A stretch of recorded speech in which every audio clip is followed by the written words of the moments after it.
હું સર લાખાજીરાજ શાકમાં કરું. મારું નામ પ્રેમજીભાઈ સાકર. હા, એ લોકો નોટિસ શનિવારે મારી ગયા હતા. અમે સોમવારે કમિશનર સાહેબને મળી આવ્યા. કમિશનર સાહેબ આજે અમારે વાત થઈ કે જો રિનોવેશન તમારે કરવું હોય તો અમે વેપારીઓ તમને સાથ સહકાર આપવા તૈયાર જ છે.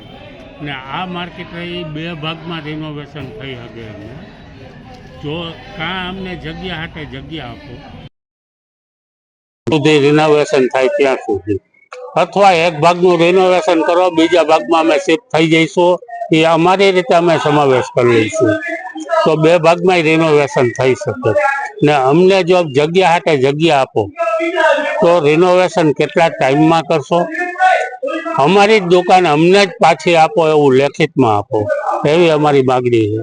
ખાસ કરીને રાજકીય ધારાસભ્યો કે કોઈ આપની સાથે વાત થઈ ચીત થઈ એવું છે? ના, કાલે અમે કમિશનરને મળવા ગયા ત્યારે ઉદયભાઈ કાનગર આપણા ધારાસભ્ય ત્યાં હાજર જ હતા, અમારી સાથે જ હતા. ને એની હાજરીમાં અમારે કમિશનર સાથે વાત થઈ છે. તમારી છેલ્લી માંગણી શું છે? અમારી માંગણી એક જ છે કે આ છેલ્લા 8-10 વર્ષથી દર ફેરે ચોમાસામાં અમને નોટિસ આપવામાં આવે છે ને જે દર્દ અમે સહન કરી કે હાલતા ટૂંક સમયની નોટિસ આપી દઈએ, તો એના કરતાં કામ માર્કેટ રિનોવેશન કરો. ને અમે એમ સાથ સહકાર આપવા તૈયાર જ છે. અમને જગ્યા હાટે જગ્યા આપો, અથવા 2 પાર્ટમાં કરો તો અમે અહીં શિફ્ટ થઈ શકીએ. એમ ને થઈ શકે એમ છે જો કરે તો. તમને લાગે કે આ માર્કેટ જર્જરિત એવું તમે વર્ષોથી બેસો? જો જર્જરિત કહેતા હોય તો કોઈ ભાગ પડે એવો નથી. બીજું એ કે આ માર્કેટની અંદર આખા ગડરના બીમ ઉપર માર્કેટ ઊભી છે.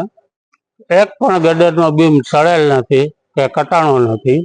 બીજું એ કે ઉપર છે એ લાકડું છે ને એવા બારાની સળિયાથી સપોર્ટ આપેલા છે કે જેથી કરીને ઉપરથી લાકડું પડે નહીં.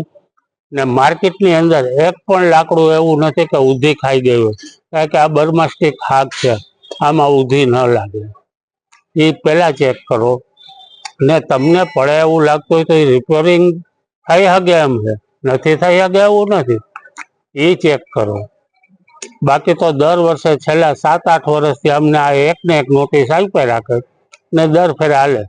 કારણ કે જ્યારે બીનાબેન આચાર્ય મેયર હતા ત્યારે કમિશનર, બીનાબેન, સ્ટેન્ડિંગ કમિટીના ચેરમેન, બાંધકામ શાખાના ચેરમેન બધાએ માર્કેટની મુલાકાત લીધી હતી ને એ ટાઈમમાં એ લોકોએ સર્વે કર્યો હતો કે આ જર્જરિત નથી, રિપેરિંગને લાયક છે. પણ આજ સુધીમાં અમને કોઈ એનો જવાબ નથી મળ્યો.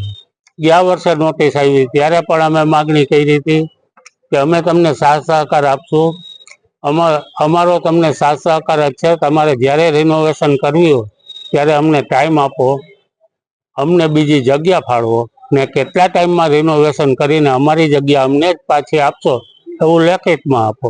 એના વિશે કાંઈ પગલાં લીધેલા નથી.